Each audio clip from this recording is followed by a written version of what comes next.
I'm gonna make him an offer he can't refuse. The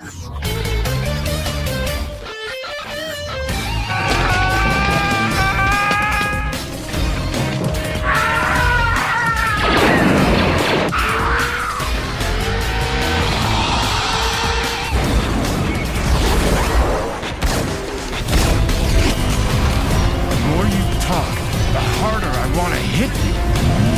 I'm happy because of being here today. Fuck you.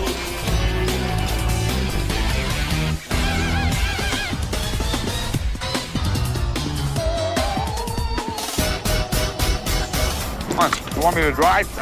You're supposed to be suicidal, remember? I'll Anybody drive. a drive? Get in the car. Fucking shit. Fuck me in the fucking ass. Fuck you, you fucking stupid cunt.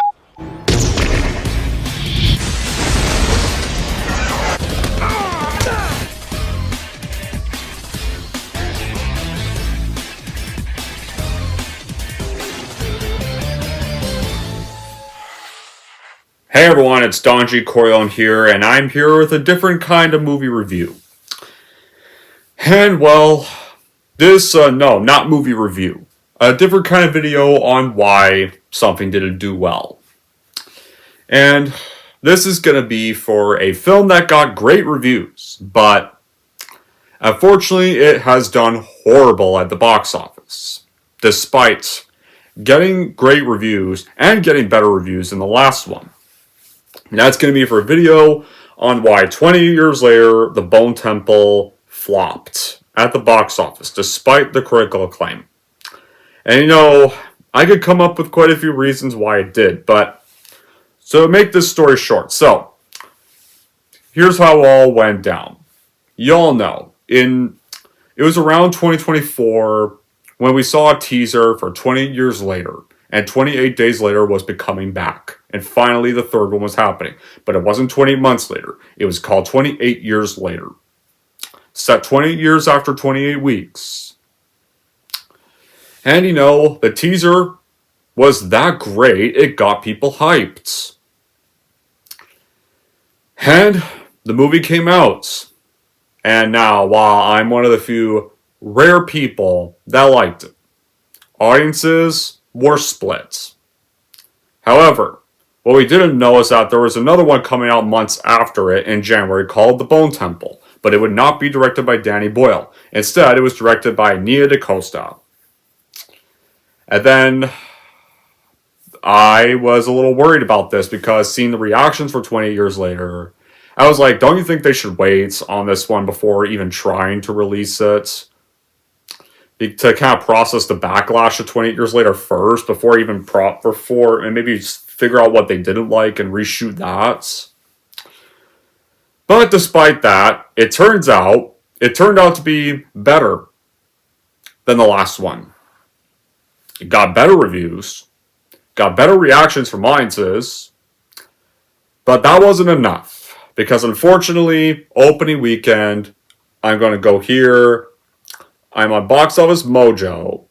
It only made about 12 million opening weekend. And its 4-day opening weekend last month, 14 million. Then after that, the very next weekend, it dropped 72% to 3 million.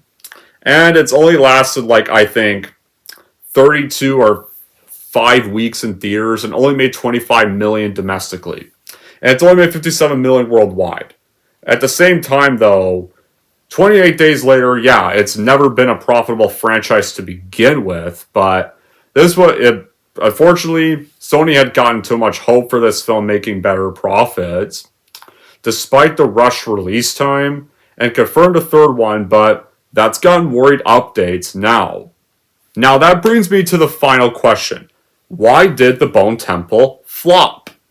Well, here I can list now. You all know my thoughts on The Bone Temple. I liked it, surprisingly. But at the same time, I can understand why it did not do well. So we're going to list all these reasons. Shall we? Number 1. The franchise has never been a moneymaker. That's the thing. 28 Days Later, yeah, that's the thing. 28 Days Later films, they're not money makers. So, that's one thing people should not be shocked to hear. Just look at 28 Days and 28 Weeks, okay? 28 Days Later had a budget of $8 million. But opening weekend, back in 2003 in North America, it made $10 million opening weekend and closed out its run with $46 million. That seems pretty decent, right? Well, it's low budget. Though, back then, low budget films were insanely profitable. Now when a low budget film is profitable, it's like, whatever. And then, of course, that got a sequel 4 years after that, called 28 Weeks Later. That movie, maybe it had a $15 million budget and made $64 million worldwide, but it didn't do well in North America. Its opening weekend, back in 2007, was about $8 million. It was released in a crowded time. They already had Spider-Man 3, they already had Shrek the Third, they already had Pirates of World's End. So they pretty much Fox kind of doomed their fate by putting it in the worst time possible, when he had way too many blockbusters coming out already that people were a lot more hyped for. Add to the fact that the Fox that was making it was Fox Atomic, and the films they did before 28 Weeks Later were all badly received flops. Touristas was a flop, and Hills of Ice 2 was a flop. Another sequel from Fox to a Fox Searchlight property. And so, 28 Weeks Later, it maybe it did decent more overseas, but North America, it closed out with a lousy $28 million. And maybe it did better on home media, but the franchise would never be seen ever again for a long time. And now comes 28 Years Later. 28 Years Later made the most money of all of them, $151 million, but it had a budget of $65 million. But, they already shot Bone Temple, so they can't really scrap it. They kind of still have to release it, because they were shot back to back. But the thing is, when it came out, the franchise I've been seeing years, and the teaser was so good that everyone was excited to see it. They couldn't wait to see what they had, and while I'm one of the rare people that liked it, a majority of people, when they saw the film, they were like, "What? This isn't what we wanted. This is bullshit." They were pissed. The backlash was bad. There are criticisms that the first 45 minutes seemed like it's the movie they were paid to see, but then the second half takes a different direction, and that made them angry. That's what made them that's what just about majority of people criticize when they criticize the film. Well, that and the goofy ending, that part I can agree with people on. That's the thing. The ending that was setting up the Bone Temple was way too comical and goofy as shit for 28 Days Later.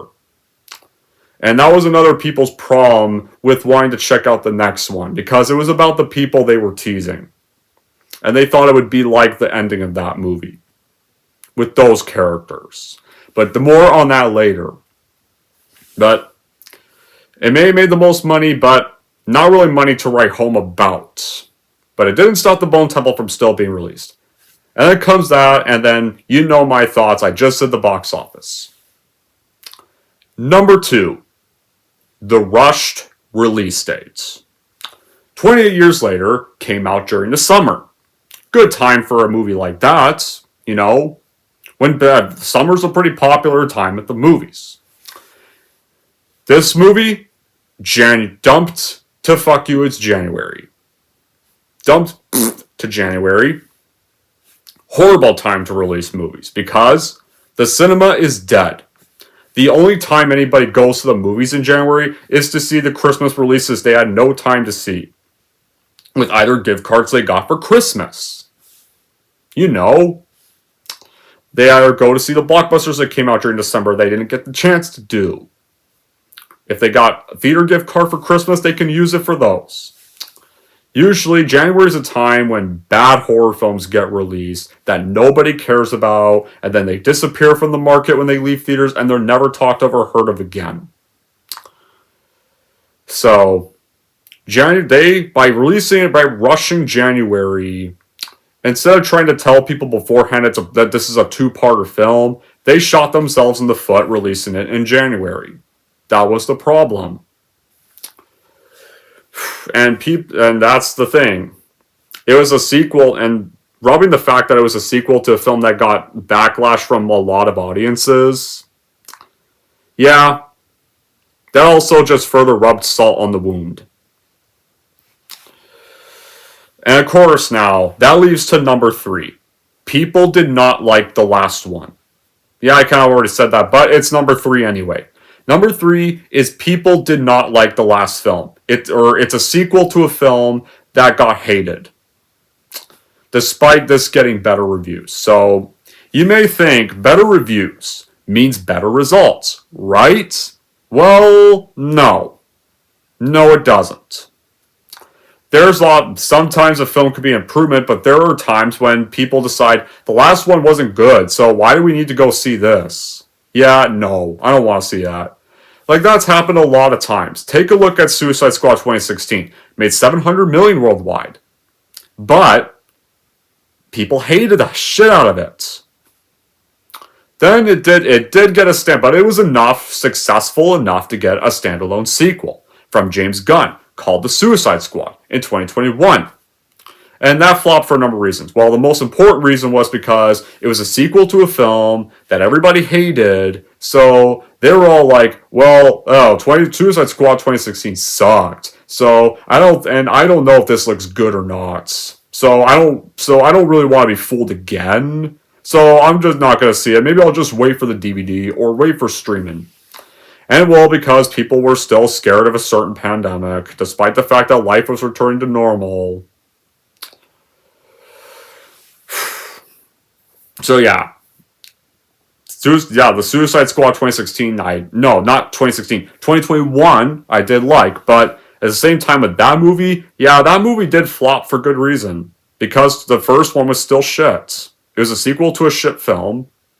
People didn't like it, so they thought this probably wasn't going to be good either, so they didn't want to risk it. Like, that's the thing. Sometimes when a sequel can be good to a bad movie, people don't want to risk wasting their money again to see a sequel to a film that they did not like. And so they pretty much just don't care. That's the problem. Or sometimes, maybe it can still be a profit, but it makes less money. It's happened with Shrek Forever After. It was a sequel to Shrek the Third. People hated Shrek the Third. So Shrek Forever After still made a huge amount of money. Shrek Forever After still made a huge amount of money, but it was not as successful as 2 or 3. And now, while Transformers Dark of the Moon may have made more money worldwide than Revenge of the Fallen, in North America, it made less money. Transformers Revenge of the Fallen made $402 million domestically, and Dark of the Moon, $352 million domestically. That's the thing. Because remember, people, while Dark of the Moon was better received by a few Transformers fans, some fans consider it their favorite of the Michael Bay movies, there are still some that still hated it. And that's the thing. Pretty much a majority of people hated Revenge of the Fallen. Now, back to this. What I'm trying to say is, even if you end up being a much better movie, or end up being a surprise compared to your last film, that doesn't mean you're going to be a hit. It does not mean you're going to be a profit. Because if your last film was not liked, if the last one that you're making a sequel to was not liked, people don't care. They don't care. They don't want to be fooled again. That was the case here with fans of 28 Days Later. The fans who did not like 20 Years Later saw the trailers, and they were like, wait, I did not like the last one, and it's about the goofy Power Rangers people. Yeah, you know what? I'm going to wait for streaming. A majority of YouTube comments literally said that. A majority of YouTube comments in the trailer said, no, I'm not falling for this trick again. If I want to watch this, I can wait for streaming. Instead, I'm not getting ripped off again. People didn't want to be ripped off again. They thought they were. And of course, what else can I now?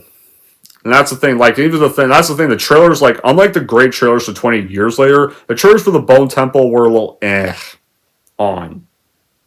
That's other problem. And now, of course, comes number 4. The fourth and final reason. The director. Now, 28 Years Later was directed by the guy who did the first film. 28 Days Later, Danny Boyle. So, you would have thought the franchise would have been in good hands, but when it came out, the reactions were negative, regardless. Because this is around the time when people aren't really used to British films, and they're more used to Americanized World War Z zombies. Nowadays, in the zombie genre, they're more used to stuff like that. So, 20 Days Later hadn't been seen in years. And some people tend to forget that the original 2002 movie wasn't necessarily a zombie movie. It may have had zombies, but it wasn't about zombies. It was kind of more about the drama side of things. The first one, the original movie, had plenty of drama throughout a lot of the scenes. Like, once they met Brendan Gleeson's character, the horror kind of slowed down up until his character had his very sad death. Then the horror started to return, especially when you saw the soldier characters. The soldier characters were technically much more evil than the zombies, or the infected.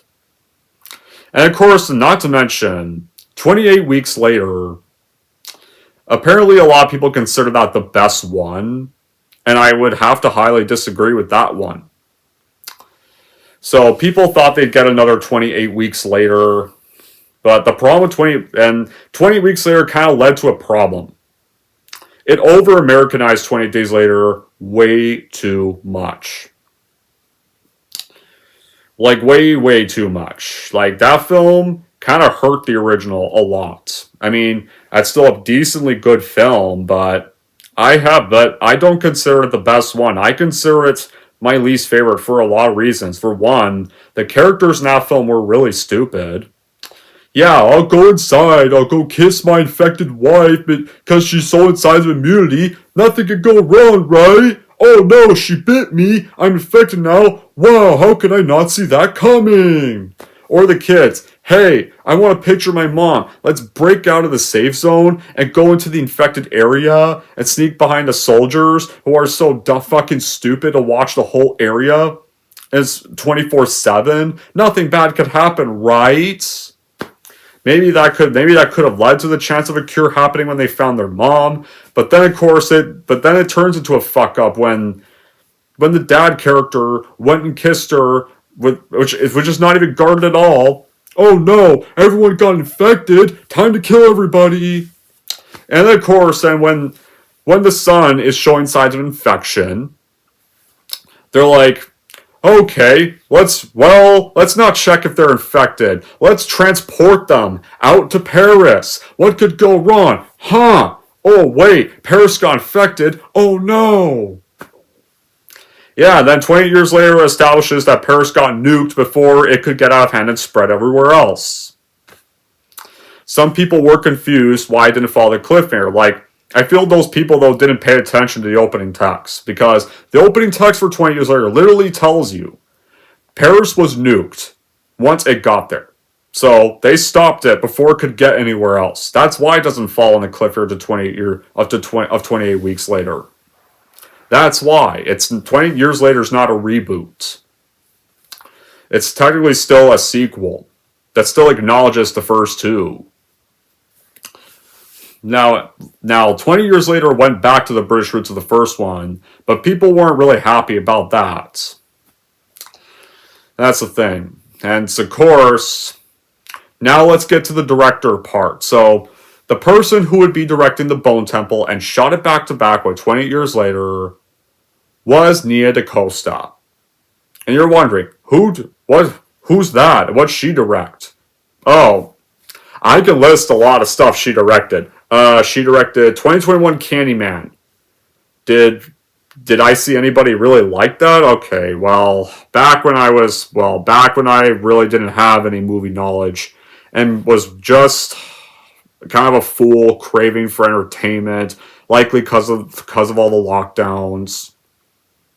Maybe back then I did, but getting smarter now, I don't like it anymore.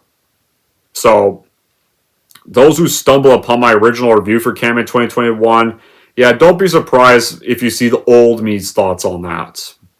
Guys, I don't really like revisiting my older content for a lot of reasons. People didn't like Candyman 2021. Maybe critics did, but audiences didn't. A lot of diehard Candyman fans hated it. Then, she also directed, the sequel to Captain Marvel, The Marvels. That was so successful at the box office, and everyone loved that movie so much, it bombed. And nobody went to go see it. Even I didn't. I went and saw Killers of the Flower Moon instead that weekend, which was actually good. And that also really got people more worried. And they saw who was directing it. They were like, oh no. Even I was. Everyone was even more worried when they found the director of Candyman was going to be making the next one. And well, that's another reason why. And of course, the final reason, the tone. Now, people likely wanted more zombies again, but there's barely zombies in this movie. And this movie was more about the Power Ranger Jimmies. Now, while they don't have their goofy Power Rangers humor you saw at the end 20 years later, people were still not excited it was about them. They still thought they were going to have their Power Rangers moments. And of course, the stuff with Dr. Kelsey and the infected Alpha further scared people off. So in a way, because of all those reasons, 20 years later, Bone Temple didn't make any impact. And despite teasing Jim would play a role in the third one, good luck. Because no one went to see the Bone Temple. It's now on streaming. It bombed. All those reasons. So, there's all my reasons the movie bombed, people. So in the end, nobody was really shocked it bombed. Everyone was like, I don't like the last one. I'd rather wait for streaming or skip it entirely. And, director Cam is directing it. Yuck. And, and of course, I don't want to be ripped off again. All your reasons. And there's all the proof why Bone Temple bombed. Yeah, it got got better reactions from audiences and fans, but that didn't matter in the end. It wasn't enough to save the film. Nobody cared. Nobody went to go see it. Just no one cared. Really. They didn't have a reason to. They were worried again. The same result was going to happen again. And now, okay. Maybe the third one might be saved by streaming. Maybe. Because sometimes box office flops can still get follow-ups. Like, take a look at Blade Runner. Blade Runner was a box office flop when it came out. And it didn't get a sequel for years. But eventually it did. That sequel did bomb. But eventually got a follow-up miniseries. Not with the same characters. But still tactically, in a way, did. So, maybe the third one might just be dumped to streaming. Maybe it could just be saved by, maybe Bone Temple might do better on streaming because people said they'd rather wait for streaming. So, maybe it'll do better business on streaming. But in theaters it didn't do well. But maybe it could do better on streaming. You never know. We never know. It maybe could. It'll probably do better on streaming. That's what I think. Because sometimes movies can do better business on streaming. But, yeah, guys. And, the other thing is, people nowadays just show up for major blockbuster sequels to theaters nowadays. They don't really care much for stuff that isn't that. They rather just show up for more profitable stuff now. And Hollywood has faced a decline. That's why. That is why. Yeah, there's all my reasons why The Bone Temple did not do well at the box office. And that's it for this video. Now I want in the comments down below what you guys thought about this and what your guys' reasons would be. And until then, guys, that will be it for this Why video. Thank you all for watching. And if you like this and want to see more, don't forget to subscribe to Don G. Corleone.